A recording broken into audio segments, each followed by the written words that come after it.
Good morning and welcome to Leaders Up Close. This is a program sponsored by the UCF Engineering Leadership and Innovation Institute.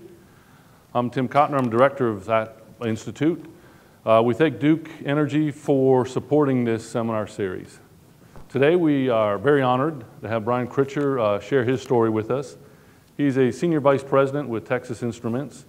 He's also an alumni of ours. He's an athlete, he was an athlete here at UCF. And he's going to share his story and advice, as you can read, how to go from the classroom to the cube. So please help me welcome Brian Crutcher. Welcome. Thanks. Appreciate it. Good afternoon. I appreciate you guys joining me, and I'm really excited to be here. It's a topic I'm pretty passionate about, and hopefully I can maybe share a few nuggets of information to really help you transition from the classroom to the professional world, and see if I can help you guys make that transition a bit more smoother. Today I wanted to really try to give you a little bit of my personal perspective on leadership, and also try to help you, again, try to make the move to a cubicle or into the work world just a little bit less daunting, because I'll share a few stories. It was a little bit daunting for me when I made that transition. So I want to cover a few things. Number one, how do you be a leader from the start? From the very first day you walk in the door, whether that's at a big company, a startup, or anything else, you can actually do that. Two, know what your dreams are, what you're passionate about, and put some type of plan in place to figure out how to get there. Third, at the end of the day, it's all about results and playing to win. And regardless of what type of company or trick or trade you play in, you're going to really want to play to win, and I'll talk a bit more about that. Lastly, I'll spend a little bit of time on what I truly look for in leaders. And again, I don't have the perfect game plan or the perfect definition for what leadership looks for, but there are some traits and things that I personally look for as a leader at Texas Instruments to ensure that we're hopefully picking the right leaders for our future. So let's go ahead and move forward. Anybody, who do you look as a leader? Is there some person? Is there someone that you look at in the real world that you see as a leader? Anybody? Tim? So anyone can be a leader, and I think there's probably a misconception out there that you have to be a CEO, a senior manager, a head football coach, some position of power to actually lead. And I think there's a few definitions out there, but to me, I think it can be done at every level of the organization, with or without ownership or a reporting structure that's into you. But I think it really starts with every level of the organization and really ordinary people trying to get extraordinary work done. And that's truly, to me, what leadership's all about. And I'll talk a bit more about that as we move forward. If I look at my very first days in the workforce, that's actually a real picture. So that's a picture as you walk into Texas Instruments, the building that I work in. And you can't even see the end of the hall, right? It's actually over a quarter-mile long. There's this main hallway that we call the spine. And there are actually seas of cubicles all over the place. Regardless if you turn left, right, or center, you will see a lot of them. And to me, that was extremely daunting the first day I walked in there. But hopefully, by the time I get through the presentation, you'll understand there are ways to go attack that fear and ways to actually overcome that and don't feel like you're just in a sea of cubes. Some of my first fears, I have 2 or 3 that are really ingrained in my head, and let me share a few stories around those. The first one was around asking questions. And if you're not comfortable asking questions, you won't learn and you won't lead over time. And so to me, it's a big thing, getting over that fear of asking questions of people inside your organization and outside your organization. The big story for me is around setting and leading meetings. You will be asked, regardless of your position, to lead and set meetings. And I can remember the exact room the first time I had to lead a meeting and lead an initiative and ensure that there was an outcome. And I actually did horrible. I can remember every person that was in that meeting. I can remember everything that went down in that meeting. I learned pretty quickly that if I don't own the meeting, kick it off, cover the agenda, keep it on time, and drive true actions at the end and ownership at the end of that meeting to close it out, it can go in 50 million directions. And so my very first meeting, in leading in that session wasn't very good. But I actually learned very, very quickly how to work through that. Last but not least was presenting. I had a huge fear of presenting. Well, that was presenting to one person or 1,000 people. Today, I do it all the time. But I got through that. I took classes. I had plenty of times where I was videotaped and could critique myself, and I actually practiced. Right? And so if you're not a PowerPoint junkie today, I would recommend you learn it and learn it quickly. Okay? That's one nugget of information. Secondly, know your content and practice. If you practice, you'll actually do much, much better, and the presentation will come off smoothly. I didn't do any of those things when I first started, and hopefully, that's what I'm here today, is to really share some of those nuggets of information on how to maybe get through some of those fears a little bit quicker than I did, and hopefully be a lot more successful even than I was during that initial first year of time. I still go back to, there are many, many ways in which you can be a leader from the very first day you walk in the door, and truly, if nothing else, get noticed. Because whether it's a small company or a big company, you want to make an impact and get noticed. So there's a few things that I wanted to talk about first and foremost. Build relationships. Opportunities come to those who are known. If you hide in your single cube and don't get out of your cube, that's probably a recipe for disaster. Your ability to build relationships, again, inside your organization and outside are absolutely critical. Up and down the organization will ensure that you get not only maybe your first leadership opportunity, but potentially even more in the future. The next two kind of go together. Listen and be extremely curious. That's what great leaders do. Great leaders don't just bark orders from the top. Leaders actually listen. They're extremely curious on other people's views and really, really ask thoughtful and challenging questions. That's actually the number one thing I look for from new college grads that come into our company. And last year at Texas Instruments, actually, of our new hires in the year, actually over 50% of our new hires were from college. And what I look for is, are they willing to challenge the status quo? Are they willing to ask those tough questions and really make us think differently, right? And that's a form and a sign of leadership, someone that's willing to step out and challenge that status quo and start leading from the start. The next one is really seek out feedback. I talk about to new college grads very, very often about you own your career. Don't wait for someone else to offer the feedback. Ask for it. You own 51% of your personal development. Your manager owns 49%. So you must take the lead and lead your future in those discussions and getting that feedback over time. But please don't ask for the feedback if you don't have a desire to learn and grow and get better. I'm talking a bunch of UCF Knights today, so I got to believe I don't have to worry about that one. But there are going to be many, many, many opportunities for you within the organization you're in to go to different training opportunities, areas outside of your expertise or areas that maybe you're just interested in. Really take that first year or so to take advantage of those opportunities. They're going to be there. That is the best and the most unique time to really go off and leverage those for your potential future, okay? Last but not least, your communication skills will go a long way.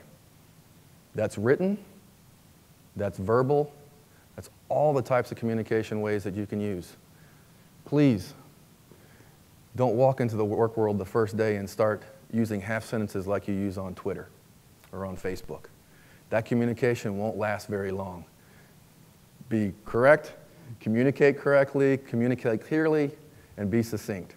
I can guarantee you the way you communicate not only affects the way you can lead people, but also the interpretation of what you're trying to get across.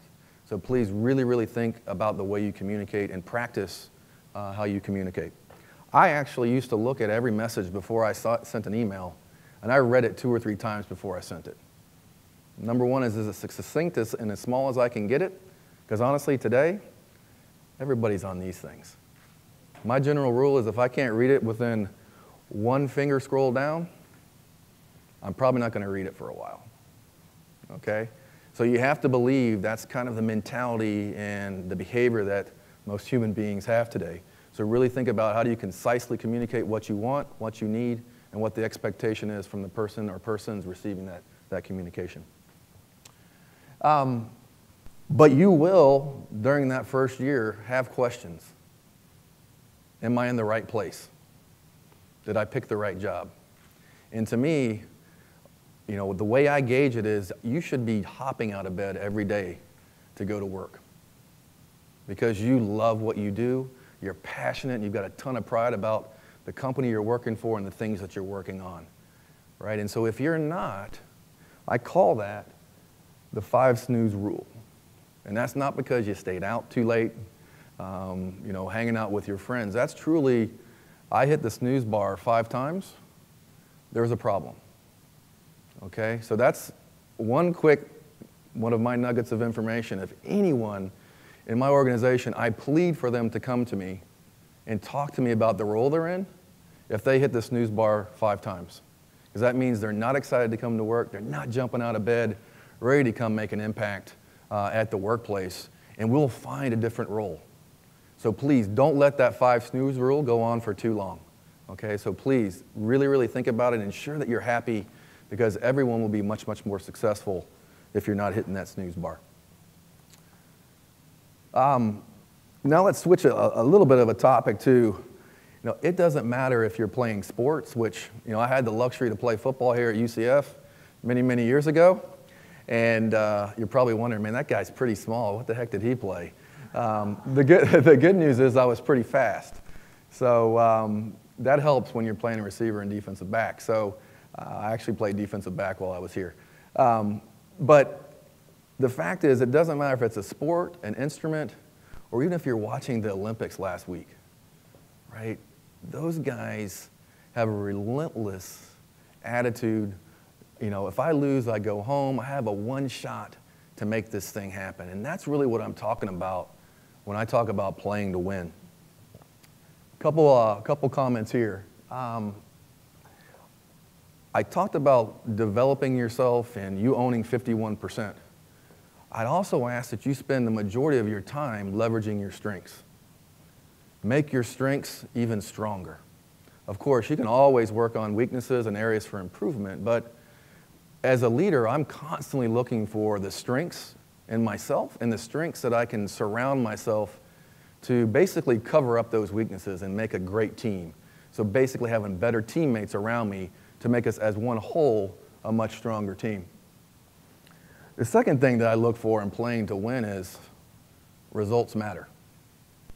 Okay, so you can't lead if you can't put up results. All right, so keep score in whatever you do. Find a way to gauge your progress, whether it's your very first job or if it's leading a team or anything else. Know the score and keep it in front of yourself and the team very, very frequently. The last area I talk about is, and maybe this is a little bit edgy, be competitive as hell. Okay? The work world today is competitive, whether that's getting your first job or competing to put financials on the scoreboard as a company. So I look for people that are competitive as hell and hate to lose, right? The joy of winning is great, and we can go do that. But for me, if you don't hate to lose and get really pissed off about it, you're probably not going to be a great leader. So I really, really look for extremely competitive people. Last but not least, shut up and put up. There's a lot of people that can go try to lead a team and set all these objectives and talk a lot, right? It's easy to talk, okay? But what I look for is putting up the results, okay? Do what you say you're going to do. As an employee for the first time in a company, that's the very first thing I'm going to look for. Are you doing what you say you're going to do? And are you doing it when you said you're going to do it? And creating those results that we're talking about. You will create leadership opportunities by being creative, by being competitive, and really putting up the results. Talk all you want when you can celebrate. To me, that's what it's all about. The bullet I don't have up here is celebrate.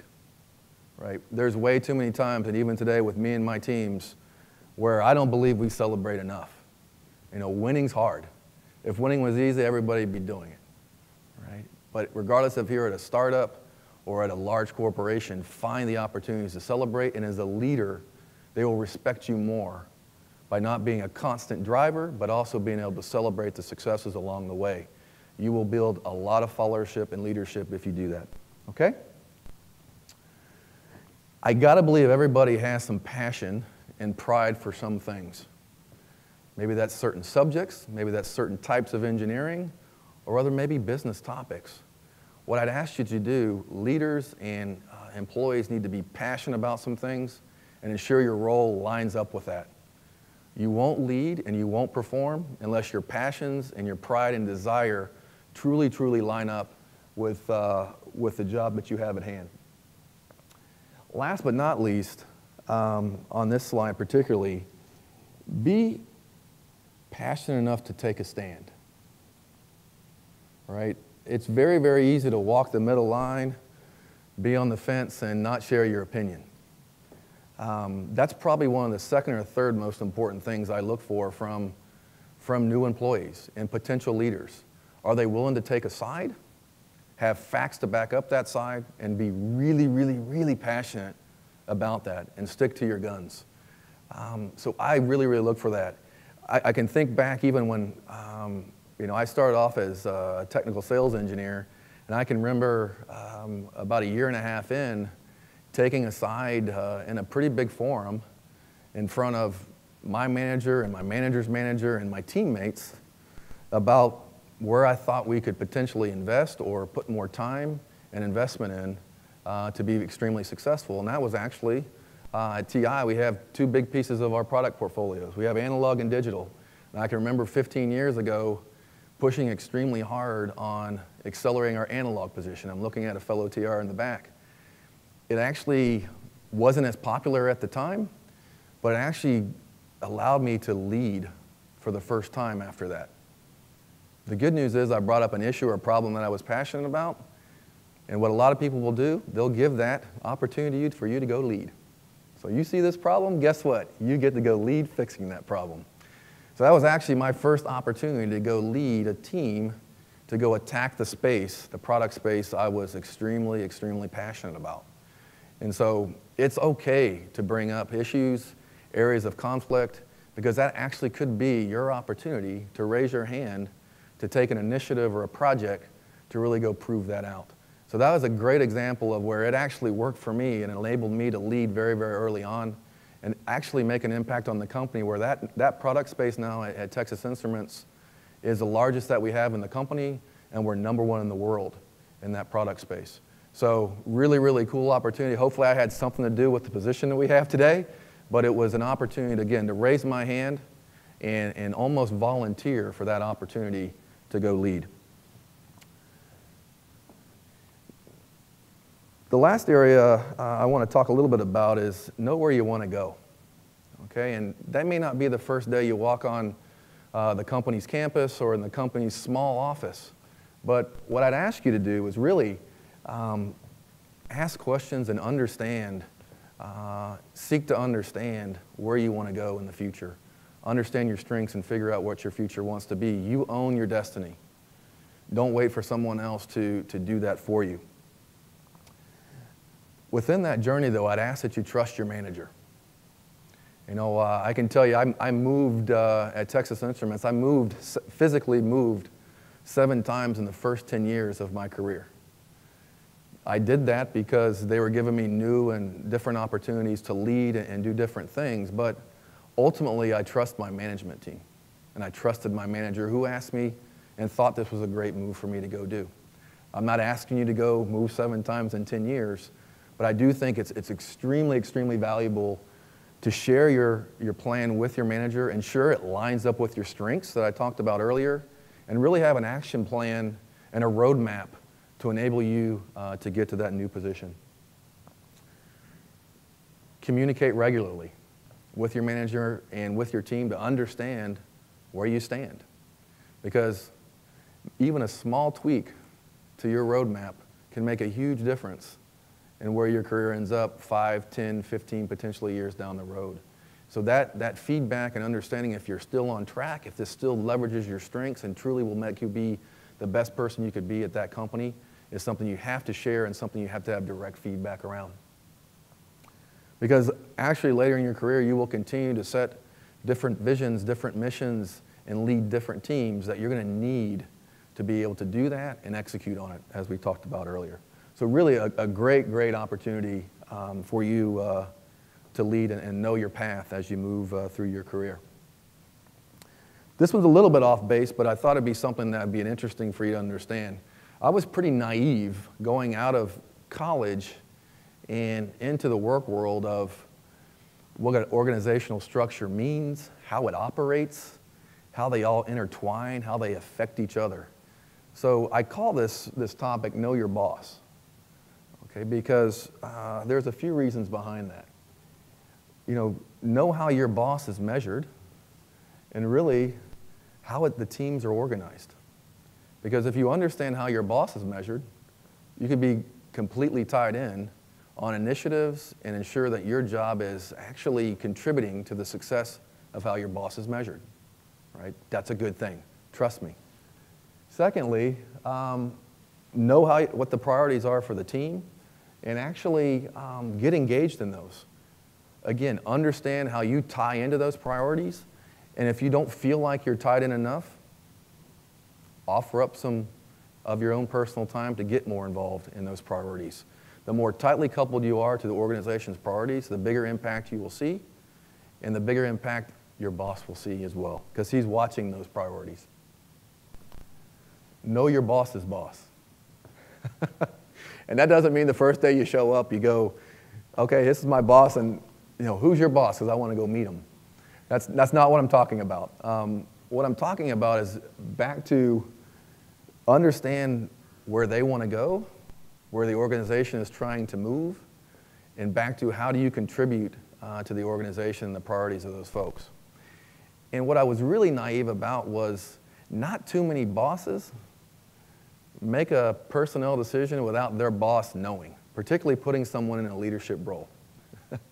So I see a few people nodding in here. So if your boss's boss doesn't know anything about you, or you haven't made enough impact to their priorities, the likelihood of them giving you the nod goes down pretty dramatically. So ensure you're tied in with them, the priorities that they have, and make sure you can make a name for yourself inside the organization all the way up to your boss's boss, because they will have an influence on who gets the next job that maybe you have your hat in the ring for, okay? So let me transition now to what I personally look for in leaders. And this doesn't mean you have to have all of these, but to me this is a subset of things that I personally look for when I look for someone to manage a larger team, lead a bigger team, lead a project, an initiative. So take a few of these in. First one, results. I talked a little bit about that. If you don't turn in results, you're not going to get the respect of the organization, the team you're trying to lead, or anything else. So first and foremost, whatever job you get and whatever job you take, turn in results first and foremost. People that turn in results will get asked to do more things and more opportunities to lead. Be accountable, okay? Live to know your score, okay? Accept it when the score comes up, and don't try to explain it away, okay? There's way too many folks that say, yeah, we were shooting for this, we ended up a little bit short, and here's all the reasons why, okay? At the end of the day, the results are what count. Whatever show on the scoreboard is the score. You can have as many headliners and sports reporters at the end of the Fiesta Bowl saying, yeah, the Baylor quarterback threw too many bad passes, yada, yada, yada. But at the end of the day, the score speaks for itself, okay? And there's no way you can explain it away. The score is the score. Have a competitive spirit. I am really, really big on that. Be extremely competitive and hate to lose. I was telling the dean earlier today, I'm a little bit more direct with some of our new employees because I get the opportunity to meet with all of our new college grads that come in, all of our technical sales and applications associates, and I got to meet with some of them a few weeks ago, and they were actually our technical sales associates and field applications associates that are just starting off. And I can tell you, this is the number one thing, particularly for that type of role. And my experience with them was, if you're not competitive as hell and hate to lose, then we'll find you a different role, okay? This is not the job for you. Please meet me afterwards and we'll find you something else. But this actually applies to every single job and every single role. Be competitive to turn in great results. Urgency. You know, move fast. This world moves fast already. But I look for leaders that are extremely urgent, because you're actually setting the bar. You're actually the one that's going to propel the team around you that you're leading to move faster. They're only going to run and work as hard and as fast as the leader that's leading the group, right? Think of that dog sleds. The lead dog leads the pack. And if he's running at 5 miles an hour, everybody else that's following that lead dog is running at 5 miles an hour. But if that lead dog is really ambitious, pushes the limits and running 10 miles an hour, faster than everybody else, that leader will pull the rest of the organization, the rest of the team, right along with them. So that urgency is absolutely critical as a leader of any team. Energy. If you don't have energy, and that doesn't mean I didn't have my cup of coffee, so I'm a little bit slow this morning. That means you bring energy and passion and love for what you stand for and what you're driving, okay, and what you're leading, right? You have to have that energy within the team, with maybe that's customers, other people inside the organization. When they see that energy, guess what? There's going to be other people that actually want to join that team. None of you guys want to be on a team with no energy, right? So think about how much influence and pull you can get, probably for the best of the best, inside of a small or large company to come join your team, just because you have energy and passion for what you're going after. That is a huge thing that you must have in terms of leadership. This one's pretty fun. It's hard to say 5 times real fast, but constructively unreasonable. So it's easy to be unreasonable, but can you be constructive in the way in which you do it? But also, this talks about how do you lead a team, push a team to get the yes when others say no, and all the history says it can't be done. Your ability to lead that team through that change, through that charge, through that initiative, to really get them to say yes, instead of looking in the past, to set those stretch objectives is really, really important. And to me, being constructively unreasonable is something great leaders can do and can lead an organization through that type of change. Last but not least, you need to have confidence. Not cocky, but confidence, okay? The world and the organization around you will wear you down, particularly if you're creating a lot of energy. You're leading from the front and you're pulling people along. You're convincing people to say yes instead of what they've always said no to. It will wear you down. So you having the confidence in what you believe in is really, really important, but really be humble. I mean, this is something that's extremely important for leaders, being extremely humble about the successes and the team, and really giving credit to the team for what you are seeing as successes across that organization in time. So that's a big one that I look for. Again, results, accountability, your competitive spirit, urgency and creating energy. To the last two, constructively unreasonable. Again, I'm going to get that wrong in a second if I say it one more time.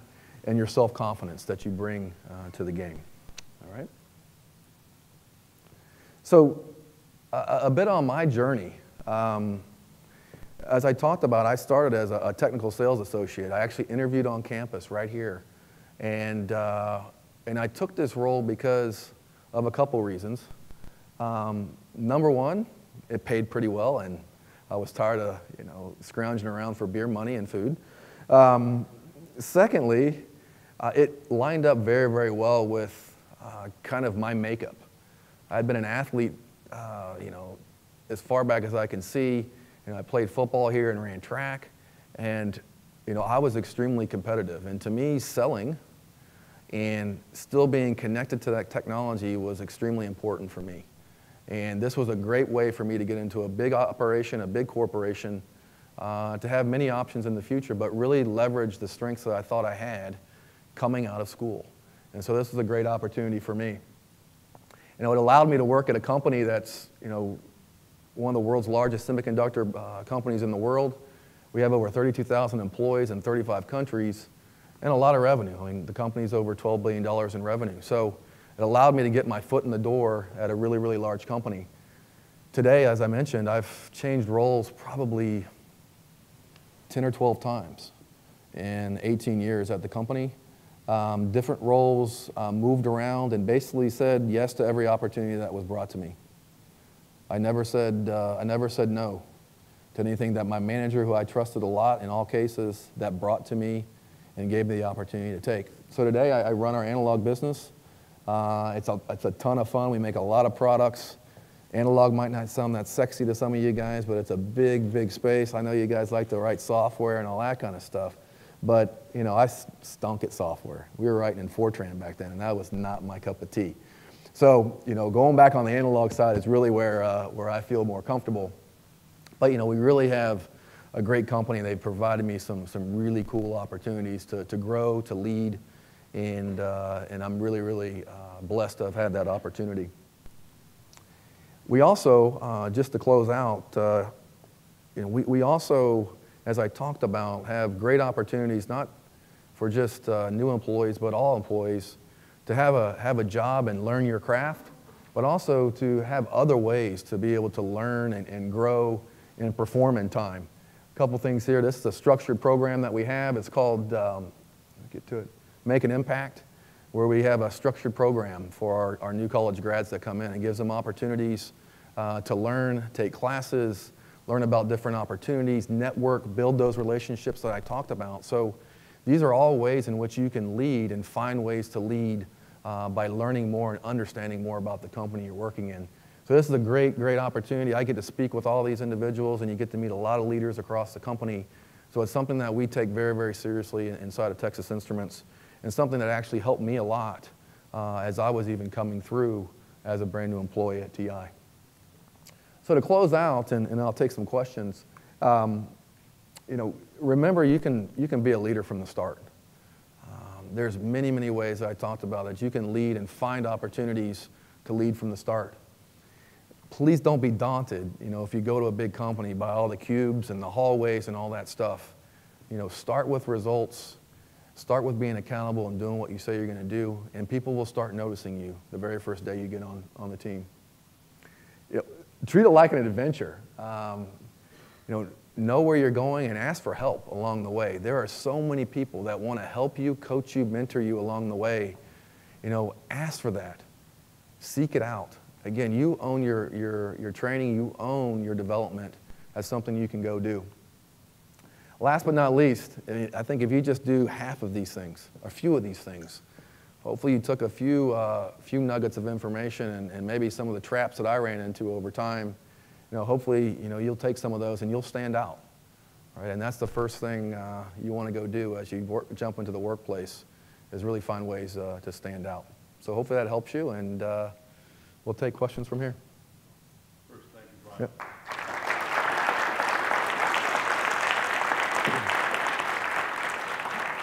So I'm going to ask you the first question, which is right. an easy one, very self-serving. Okay. So you said you should have a roadmap for the career. Yep. So at the end of the semester, if these guys got invited to a session by Eli Square to develop the roadmap, should they come? Yes. You heard that, right? It's not me, it's Brian. With one caveat. Oh boy. Put your roadmap in pencil, not in pen. Because what you think the roadmap is today may change. And you may learn that what you thought you wanted to do, when you learn more about it, is not really what you thought it was from the outside looking in. and maybe not what you really want to go do. So my only thing would be have it in pencil so you can change course if you need to. Hey, so related to that, so I get a couple questions. Yep. So you said, hey, you ought to talk to your boss, understand your boss's priorities, her priorities, and maybe you start to figure out there is a difference. Yep. And I need to have the plan in pencil. So how do they go have this conversation with their boss that says, hey, boss, maybe because that's a tough conversation. Yeah, it's a tough conversation. I have it a lot, actually. Sometimes don't assume you're not lined up with the priorities. You just may be indirectly affecting them.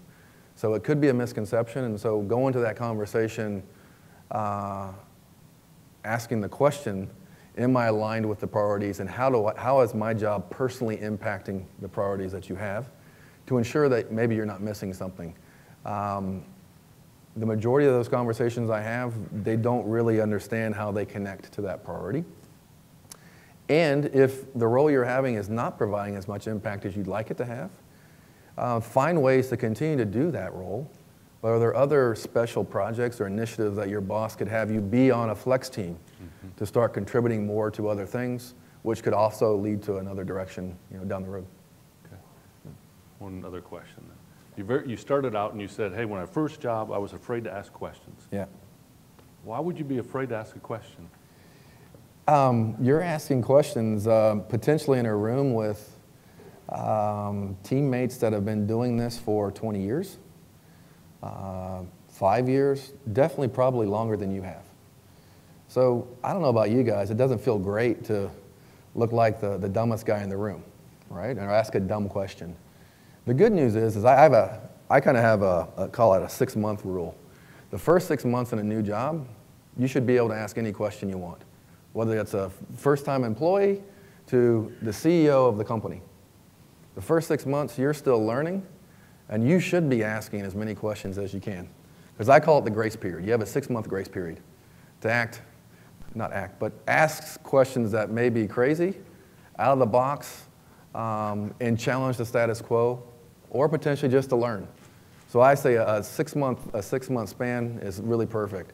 And just go into it with that mindset and ask anything you want. If you don't feel like asking in a bigger group, go talk to people offline, right? So don't just let your question go unanswered if you're uncomfortable in a room with many more people. Find ways to go figure that out on your own afterwards. I've got more questions, but questions for Brian? Go ahead, shoot, anything. Yeah, in the back.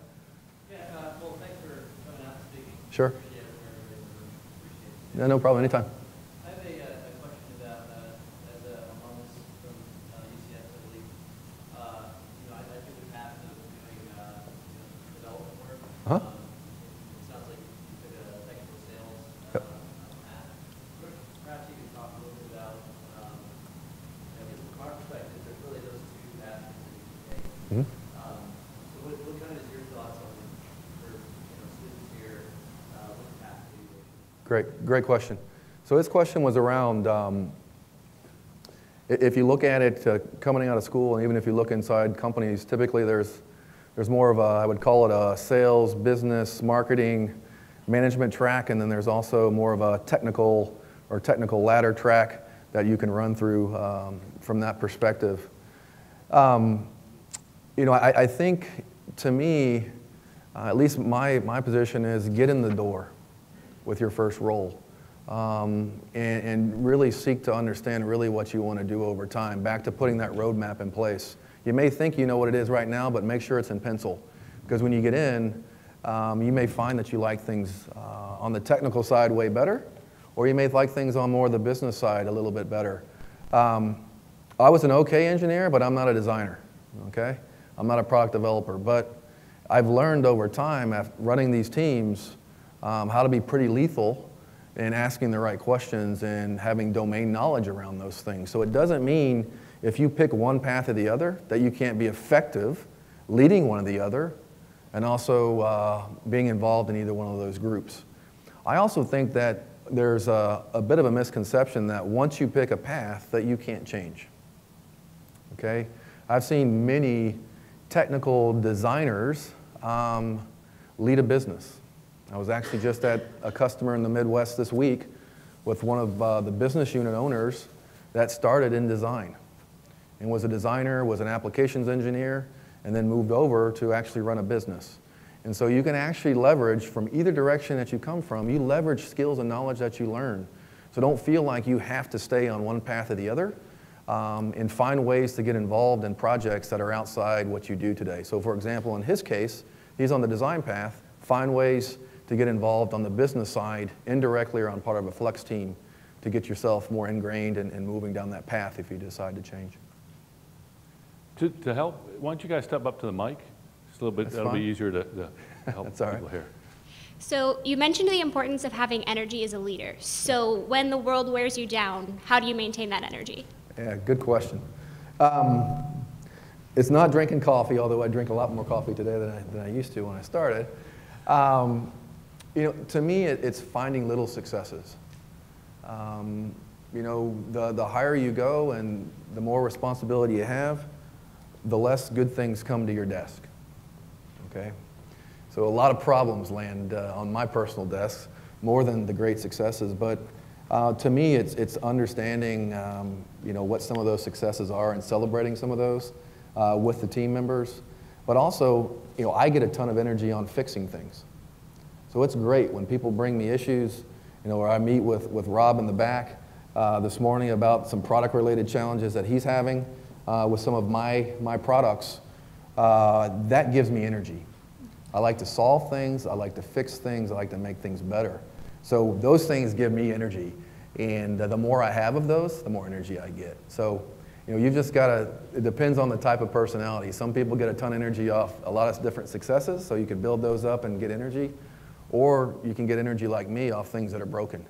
And that's just an opportunity for me to get engaged and make it better. So, hopefully that answered your question. Hi. You make them come up to the mic. Man. Okay, so the two like routes we're talking about here would be technical and then business slash sales. Okay. I'm asking though, like sales and business, are those like the same route? There's a lot of business-related roles that you could get into, so we can just keep them in those categories for now, for sake of discussion. And you know, Brian, and you shared that chart with us last year. If you don't mind, I'll share it with this group. Yeah, that'd be great. Yeah, Yep. we can do that. Yeah. So I guess like if you go the sales route, which I'm thinking about right now, do you get like more exposure to different types of technology? Like I would assume you do probably. So in a sense, it might be as educational as staying technical. Yeah. Yeah, because like, I mean, as a manager, I know you're more like just like talking to people, telling them what to do. So that's not like, yeah, but as like, you know, sales, you're actually like having to know these products like intimately. So you have to, you know, have the details. You are correct. Okay. So There are different levels of technical. Okay, let me put it that way. And I think, as Tim was saying, there's different types of roles. I think there's probably close to 15 types of engineers that we have inside of Texas Instruments, for example. We have business-related roles, marketing roles, strategic marketing roles, sales, field up. So your comment was dead on. That's the one thing I loved when I was in sales, was my ability to talk to a lot of different customers, be really current on cool products that were coming into the marketplace that either you buy or you see integrated in another product. But it also allowed me to stay technical on a lot of different technologies. And then, for example, we've seen people who really love a certain technology through sales or applications really go that route on the technical side. I really love power components, or I really love digital signal processing. And so then they switch back over to the technical side and drive down that path. And others have stayed, of course, on the business side. So your comments are dead on.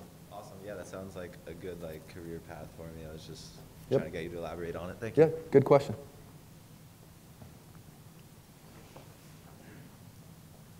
You said know your strengths when you're looking for, and when you're looking for teammates, you want to use your strengths in mind.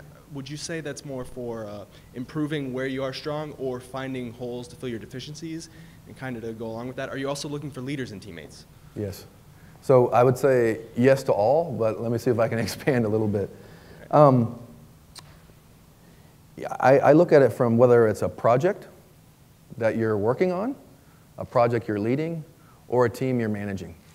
All of the above. I look for a team that brings different diversity, different experiences, all into the same group. So for example, if you look at my leadership team today that's on my team, and you came to one of our staff meetings, you would see 1, 2, 3, 4, at least 5 different diverse people from different nationalities, and male, female, et cetera, different experiences, maybe came from different companies. So I actually look to form something that can make us stronger as a whole and make more diversity of thought based on that experience. Now, on a project, you may be looking for a really great software guy because you're not that great. Maybe you're the team lead.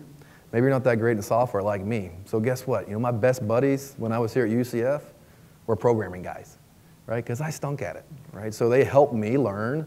And then when we did projects, I stuck on the hardware side and they stuck on the software side, and actually allowed us to move faster, actually made our products and the projects that we were working on a lot better. So it doesn't mean you can't learn those areas, because I was along the way, but in terms of leveraging my strengths, you will learn over time what you're good at, and you'll probably be more successful if you fine-tune your roles and responsibilities around those. Okay? Thank you. One last time, let us thank Ryan Crutcher. Thanks.